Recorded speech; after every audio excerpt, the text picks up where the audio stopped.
Bueno, ahora sí, compañeros, le damos la palabra a Claudia Cesarón y nuevamente muchas gracias por estar.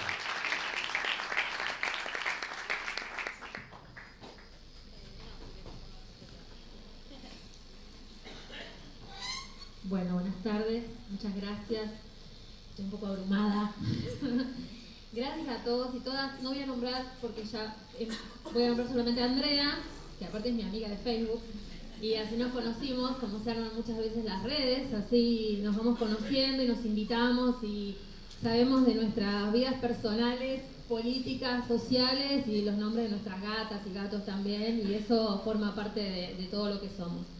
Así que de verdad, muchas gracias y muchas gracias a los dueños de casa por abrirla para que podamos hablar un poco sobre estos temas. Y bueno, Florencia, gracias por el reconocimiento que valoro muchísimo.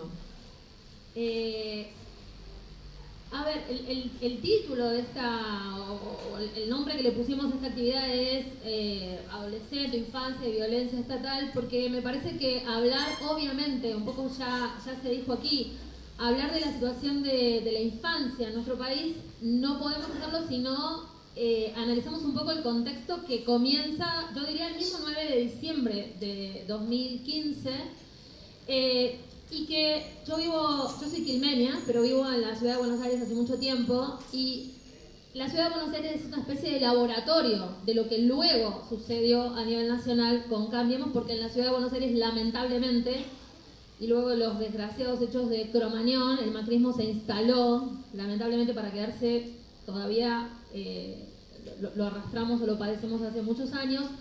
Así que la ciudad de Buenos Aires, antes de que el macrismo llegara a nivel nacional, ya era un laboratorio para aplicar sus políticas. Si ustedes recuerdan, yo no voy a hacer un recorrido punto por punto, porque habría que hacer casi día por día de las acciones del gobierno de Cambiemos contra la infancia y la adolescencia, pero hay algunos hechos que son particularmente significativos y que muestran lo que después iba a pasar. La inauguración, por decir así, de la política punitiva del gobierno nacional sobre nuestra infancia y adolescencia es la balacera a una murga infantil en un barrio humilde de la capital federal. Eso en el contexto, eso sucedió los primeros días de enero de 2016, pero en diciembre, antes todavía, y eso también me parece importante recalcarlo porque hay una enorme responsabilidad del aparato judicial en las cosas que hacen o se puede o se les permite hacer al Poder Ejecutivo. En diciembre, el 23 de diciembre de 2015, es decir, pocos días después de la asunción de Mauricio Macri, el Superior Tribunal de Justicia de la Ciudad Autónoma de Buenos Aires emite un fallo que conocemos como Vera, que habilita a las policías que trabajan en la Ciudad de Buenos Aires a detener personas por carecer de documento nacional de identidad. Nosotros durante mucho tiempo, digo nosotros cuando uso un nosotros que tiene que ver con los militantes de derechos humanos, con quienes trabajamos en estas temáticas, con quienes acompañamos a las personas que padecen alguna situación de violencia estatal, repetimos siempre lo mismo. No hay ninguna ley que te obligue a andar con documento nacional de identidad. Y eso es verdad. Y al mismo tiempo decimos, pero llévalo para evitar problemas, sobre todo a los chicos y chicas, a los adolescentes. Bueno, lo que hizo el Superior Tribunal es habilitar, aunque no haya ninguna ley que obligue a llevar documentos, a decir, la policía en función de su tarea de prevención del delito, está autorizada. Nosotros, Superior Tribunal de la Ciudad de Buenos Aires, decimos que puede parar a personas para pedirles el documento y si no lo tienen, llevarlos a la comisaría para identificarlos. Eso es un paso adelante en el recorte de derechos del aparato judicial, dándole una señal bien clara a el Poder Ejecutivo y por supuesto a la policía, claramente. Entonces, inmediatamente, yo voy a hablar sobre todo de la Ciudad de Buenos Aires porque es donde vivo, pero también de la provincia de Buenos Aires porque es donde trabajo. Inmediatamente comenzaron los operativos policiales, y yo quiero ser voy a ser muy sincera, no es que empezaron con el macrismo, ya sucedían de antes, porque ya se paraban colectivos desde antes, ya la policía hostigaba a los pibes y a las pibas en los barrios, ya teníamos la gendarmería. Yo creo que esa es una cuestión que hay que decirla y cuestionarla de la gestión anterior. La gendarmería no llegó a los barrios en 2015, llegó a los barrios en 2005. al barrio Ejército de los Andes, entre otros barrios en Ciudadela, en Morón. Y creo que eso es algo que hay que analizarlo críticamente. Llegó a pedido de los intendentes. Los intendentes que decían, la policía bonaerense está atravesada por la mafia, por el delito, no nos sirve, necesitamos fuerzas de seguridad respetables. ¿Y qué se mandó? La gendarmería. Pensando, entendiendo, suponiendo, quiero creer, que eran fuerzas de seguridad respetables. Y lo único que han hecho la gendarmería y la prefectura en los barrios es construir una persecución igual o peor a la que desempeñaba la policía bonaerense. Porque además son ajenos, son extraños y son fuerzas militarizadas. La situación o el grado de persecución que padecen nuestros pibes y pibas en los barrios por parte de las fuerzas militarizadas es un escalón superior todavía al que padecían con la bonaerense o al que padecen con las fuerzas locales, precisamente por el carácter. Dos cuestiones: son fuerzas militarizadas y son policías de frontera. Nosotros estamos enviando un mensaje claro a los pibes que están en los barrios, que es: mirá, la frontera, vos no podés salir de acá, este es tu lugar. Y eso te lo está diciendo una policía de frontera, que actúa como tal, solo que la frontera, en lugar de ser el Río de la Plata o la Cordillera de los Andes, es la avenida Mosconi en Morón, una autopista, la avenida Rivadavia en Quilmes, no sé, cada uno en su local, o acá en La Plata debe haber alguna, no lo sé, pero exacto, cada localidad, cada municipio tiene 1, 2, 3 espacios por donde los pibes no pueden cruzar, no pueden atravesar, y si lo atraviesan van a tener problemas. Entonces, ese mensaje que la justicia le envía a las fuerzas policiales y a las fuerzas militarizadas es muy claro, ¿no? Es bien claro. Bajen gente de los autos, de los micros, pongan a la gente contra la pared, díganle, y esto pasó en Plaza de Mayo, diciembre de 2015, que no se puede atravesar la Plaza de Mayo con una remera con la cara de Cristina. Esto lo hemos visto filmaciones, nos ha pasado a algunos de nosotros, ¿no? Uno iba con su remerita. ¿Recuerdan aquellos días, los primeros días que eran todavía de desazón y de despedida, ¿no? Íbamos a Tecnópolis y nos despedíamos de Tecnópolis, íbamos al Centro Cultural Kirchner y nos despedíamos del Centro Cultural Kirchner, un poco llorando, un poco diciendo esto es nuestro. Fuimos a la Plaza de Mayo. Y cuando queríamos cruzar del Kirchner a saludar al campamento de solidaridad con Milagros Sala, me decían: no, usted no puede cruzar con esa remera. ¿Cómo no puede cruzar con esa remera? No, porque no se puede en la Plaza de Mayo portar banderas políticas. Bueno, esto que parece anecdótico es el comienzo de un formidable recorte de derechos y de garantías que fue avanzando, y por eso solo nombro algunos hitos: la detención de Milagro, la detención de otros compañeros y compañeras a lo largo de todo este tiempo, la construcción de un enemigo que es el ex funcionario kirchnerista y luego es el mapuche terrorista del sur, habilitando así el asesinato por la espalda de, por ejemplo, Rafael Nahuel, o la desaparición seguida de muerte de Santiago Maldonado. Hoy estamos... los hechos son se reproducen de una manera que uno no termina de procesarlos. Se echa a cientos de trabajadores diciendo: los echamos porque son kirchneristas o porque están ideologizados. Telam, ¿no?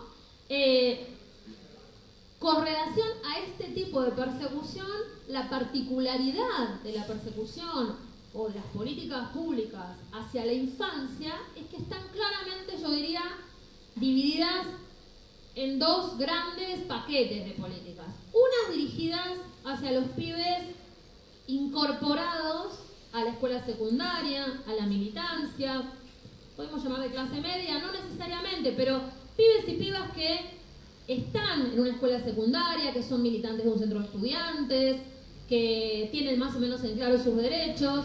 Ejemplo, las tomas en la Ciudad Autónoma de Buenos Aires el año pasado para discutir, pibes y pibas que discuten políticamente, van a discutir el plan de estudios, ¿no? El año pasado, ¿qué pasó en la Ciudad de Buenos Aires?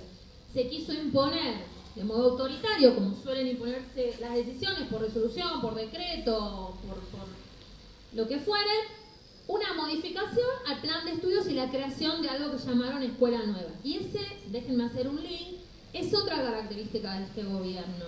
El eufemismo, la creación de normas de baja jerarquía que tienen un peso muy fuerte porque derogan de hecho normas políticas, esto que se comentaba recién, historias, ¿no? Entonces hay muchos ejemplos para dar. Algunos, la reunión de todas las áreas de seguridad con Patricia Bullrich en Bariloche, enero, febrero de 2016, y la creación de algo que se llama protocolo de actuación ante movilizaciones públicas.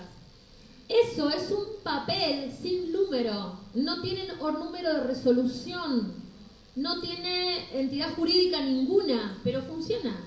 Se envía a las policías, se reparte, ¿no? Es algo que dice, no lo traje, pero es algo, ustedes imaginen un papel que dice, reunidos en Bariloche, el tal de enero, de febrero, no me acuerdo, del 2016, todas las áreas de seguridad más el Ministerio de Seguridad de la Nación resuelven o acuerdan, No hay número de resolución, no hay manera de discutir eso judicialmente porque no se puede impugnar siquiera como acto administrativo, pero funciona, pero opera. Y deroga, de hecho, otras normas que sí tenían una, una formalidad jurídica, tenían número, para decirlo básicamente. Muy bien, de esa misma manera, cuando suceden las tomas, cuando se largan estos proyectos de modificar la escuela secundaria, muchas escuelas son tomadas por adolescentes, acompañados por sus padres, sus madres y en muchos casos por sus docentes. ¿Qué hace el gobierno de la ciudad? Envía otra vez, parece increíble, pero es otra vez un papel, sin sello, sin firma, solo un pie que dice Dirección de Enseñanza Media de la Ciudad de Buenos Aires, pero ningún Juan Pérez o María Pérez que firme eso. Cualquiera que haya trabajado en la administración pública o en alguna área estatal sabe que, aunque sea una nota que uno manda para pedir, qué sé yo, papel higiénico para la escuela, ¿no? Dice nota número 20 del 18, le da cierta formalidad, porque el que la recibe responde a la nota 20 del 18. No le responde a Juancito, no es que me dejo una nota arriba de mi casa para que alguien la vea. Tiene cierta formalidad. Bueno, otra vez se envía a las escuelas una nota que dice los directivos tienen que informar a la policía por las tomas. Entonces, con eso, ¿qué quiere decir eso? Eso deroga, de hecho, el derecho de protesta, el derecho de organización, el derecho a movilizarse, el derecho de los centros de estudiantes a reclamar y peticionar, el derecho de los adolescentes a participar en la discusión sobre la política educativa. Todo eso que estoy nombrando está en normativa internacional y local. No está solamente en la Ley 114 de Derechos de Niños, Niñas y Adolescentes de la Ciudad Autónoma de Buenos Aires, que es la equivalente a la vigente aquí en la provincia de Buenos Aires, o a la 26061 nacional. Hay normativa internacional, empezando por la Convención sobre los Derechos del Niño, que habilita justamente en cuanto a la esencia de la Convención, que dice el derecho a ser oído y a participar en todos los procedimientos que tengan que ver con su vida educativa, familiar, judicial, etc., el derecho de los adolescentes y niños a ser oídos. Pero además hay normativa específica, hay recomendaciones específicas sobre educación que también son desoídas con un papelito que manda la Dirección de Educación Media de la ciudad. Ahora, el problema de ese papelito es que cuando entra en discusión judicial, cuando alguien, por ejemplo, un asesor tutelar en la Ciudad de Buenos Aires lo impugna y se presenta ante una jueza y dice esto es ilegal por esto, por esto, por esto y por esto, y la jueza dice este señor tiene razón, eso es ilegal por esto, por esto, por esto, y lo suspende, el problema es que el tribunal de alzada de esa jueza ayer en la Ciudad de Buenos Aires dijo no, esto es legal. Entonces ahí tenemos, cuando hablamos de violencia estatal, yo creo que hay que hacer claramente, tener bien presente que no estamos hablando solo de los poderes ejecutivos, sino de quienes sancionan determinadas normas y de la justicia, del aparato judicial que finalmente va a decir, no, mire, esto está bien. El Poder Ejecutivo tiene la facultad de dictar este tipo de normativa y decir las tomas no se pueden hacer de la manera en que la están haciendo estos estudiantes.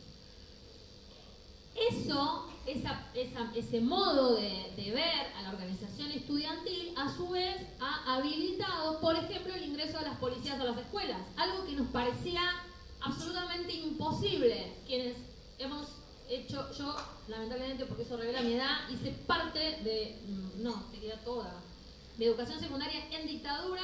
Entré a la universidad en dictadura y la terminé en democracia. Esa diferencia abismal entre hacer un nivel educativo en dictadura y hacer otro nivel educativo en democracia, una de las características de hacer en democracia es que la policía no entraba a la universidad de ninguna manera, y mucho menos en una escuela secundaria.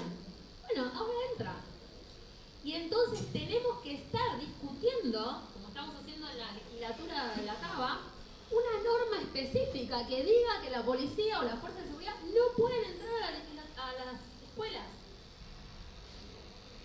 En este punto yo quiero contar un pequeño episodio que me parece que también hay que rescatar, porque si no salimos todos acá con ganas de pegarnos un corchazo, que es las cosas que podemos hacer para enfrentar este tipo de violencias, y que son las formas de organización que a veces parecen muy pequeñas, muy básicas, pero que me parece que tenemos que rescatar, como estamos rescatando también cosas del pasado, como por ejemplo vamos a una marcha y llevamos limón y ¿no? Llevamos todos ahora limón y nos pasamos los teléfonos y hacemos controles cuando termina la marcha, algo que hacíamos antes, dejamos de hacer y ahora tenemos que hacer de nuevo. Ayer, por ahí lo vieron, por ahí, en la ciudad de Buenos Aires, el Ministerio Público de la Defensa, un área del Ministerio Público de la Defensa de la ciudad de Buenos Aires, antes de ayer, recorrió las escuelas repartiendo una especie de guía que se llamaba La Fuerza Pública en las Escuelas. El título, lo pueden buscar en Facebook, hay miles, todo el mundo lo publicó. La Fuerza Pública en las Escuelas. Lo que pretendía hacer el Ministerio Público de la Defensa era distinguir entre el ingreso legal de las fuerzas de seguridad y el ingreso más o menos ilegal. Era un cachivache, para decirlo académicamente, porque, por ejemplo, decía si hay orden de detención. Entonces nos preguntábamos, ¿quiénes nos preguntábamos? Ahí voy a la parte de la organización. Cuando a mí me llegó esto a las 7:30 de la mañana. Entonces empezamos a movernos en dos colectivos, y por ahí parece esto una cosa muy básica, pero yo creo que hay que hacerla y que es bueno contarlo. Un colectivo de organizaciones y personas que hemos formado un foro contra la violencia institucional en la Ciudad Autónoma de Buenos Aires y que tenemos un WhatsApp básico. Pero ¿quién está en ese WhatsApp? Militantes, que somos de organizaciones, yo soy del CEPOC y de la Red Argentina No Baja, algún asesor asesor de legisladores o asesora, y algún integrante de la Defensoría también, del Ministerio Público de la Defensa y la Defensoría del Pueblo. Nada más, somos 15 personas. Ese grupo y el WhatsApp de la Red Argentina No Baja, empezamos a decir, ¿qué es esto? Y al empezar a decir qué es esto, empezamos bueno, no puede ser, hay que hablar con el defensor, hay que pedir una entrevista, ¿quién hizo esto? ¿A quién se le ocurrió? Empezamos a discutirlo jurídicamente, cómo podemos atacarlo. A las 2 de la tarde, el Ministerio Público de Defensa emitió un comunicado diciendo esto se retira de las escuelas y lo desactivamos. Quiero decir, parece que sea una pavada, pero me parece que también muestra cómo pequeñas acciones, digamos, de rápidas, urgentes acciones, sirven para, desarmar. Ya estaba la tarde en los medios, esta mañana. Y lo más importante es que el defensor general de la ciudad reconoció el valor de la actividad militante de ese colectivo y reconoció la importancia de que la defensoría fuera parte de ese colectivo, ¿no? Diciendo, nosotros somos parte del foro contra la violencia institucional y tenemos una posición bien clara, esto no nos representa. Esto que había salido del Ministerio Público de la Defensa, pero bueno, ya sabemos, el Estado tiene contradicciones al interior del propio Estado, ¿no? Entonces, en una propia institución puede haber alguien que hace algo que no se corresponde con la línea de su cabeza, o viceversa. A veces, para bien, quienes no son la cabeza hacen cosas que están buenas también. Pero en este caso, la cabeza de la institución deslegitimó esa misma acción. Entonces, ese tipo de normativas, creo que a veces se usa el término lawfare, o sea, el derecho creado para... el derecho utilizado para recortar derechos, creo que podríamos denominarlo más claramente. Es decir, la utilización de normativas pseudolegales, porque nosotros discutimos la constitucionalidad de esas normas, para justificar detenciones, para negar libertades, ¿no? Hoy hablábamos aquí cuando se le niega la libertad a un preso político arguyendo cualquier cosa, o detener a una persona y empezar a construirle causas una vez que ya está adentro, o este protocolo antitomas, por ejemplo, que se hizo, les decía, el año pasado para perseguir la militancia y el activismo de nuestros adolescentes. En ese contexto,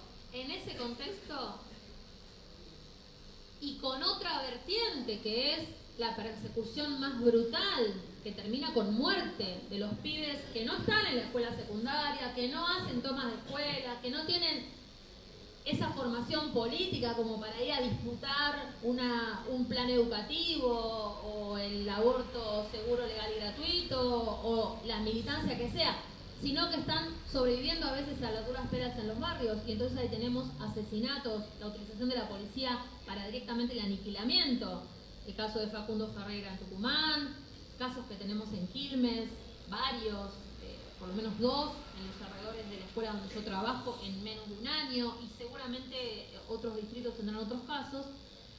En ese contexto aparece la discusión sobre la baja edad de punibilidad. Y también aparece en el contexto de una utilización perversa y falsa de un hecho trágico. Lo que también es utilizado en aquel caso que yo les contaba de la inauguración de la actividad de la Gendarmería contra una murga, ustedes recordarán que al día siguiente Patricia Bullrich apareció sacándose una foto con supuestamente los gendarmes heridos en ese episodio. Pocos días después pudimos desarmar eso y decir, no, miren, esa foto es falsa. Esos gendarmes no fueron heridos cuando fueron a hacer lo de la murga, o cuando quisieron entrar a ese barrio y entonces los pibitos murgueros le dispararon, sino que habían participado en otro episodio. Sin embargo, la foto de Patricia Bullrich con los gendarmes heridos sigue circulando por ahí. La mentira brutal funciona para esta gente. Entonces, ¿qué hicieron? ¿Cómo lograron instalar nuevamente la propuesta de bajar la edad de punibilidad? En este contexto represivo, de recorte de garantías, de lo que llamamos estado de excepción, que lo llamamos nosotros, lo inventó hace rato Giorgio Agamben. La idea es esto claramente, se recortan nuestras garantías y se expande la excepcionalidad, ¿no? Es excepcional que una persona, o debería ser excepcional, que una persona esté privada de libertad sin condena, ¿no? Debería ser excepcional, no lo es. Con relación a esto quiero decir que tampoco esto empezó el 9 de diciembre de 2015, porque ya de antes, más de la mitad de nuestra población penal estaba solo procesada. Quiero decir, muchos se enteran de la existencia de personas privadas de libertad sin condena cuando toca a el sector que habitualmente no toca, ¿sí? Aquí se mencionó, y yo agradezco mucho esa mención, la masacre de Pabellón VII. Esa masacre estuvo impune durante tanto tiempo porque eran presos llamados comunes, ¿sí? Por eso no era un delito de lesa humanidad y por eso nos costó tanto lograr que lo fuera. Si hubieran sido presos políticos, hubiera sido considerada un delito de lesa humanidad muchísimo antes. Entonces, esta doble vara también opera en una parte importante y creo que hay que, digamos, analizar por qué opera también esa doble vara mucho antes de la asunción de este último. Pero todo lo que ya existía, por supuesto, se profundizó, se agravó,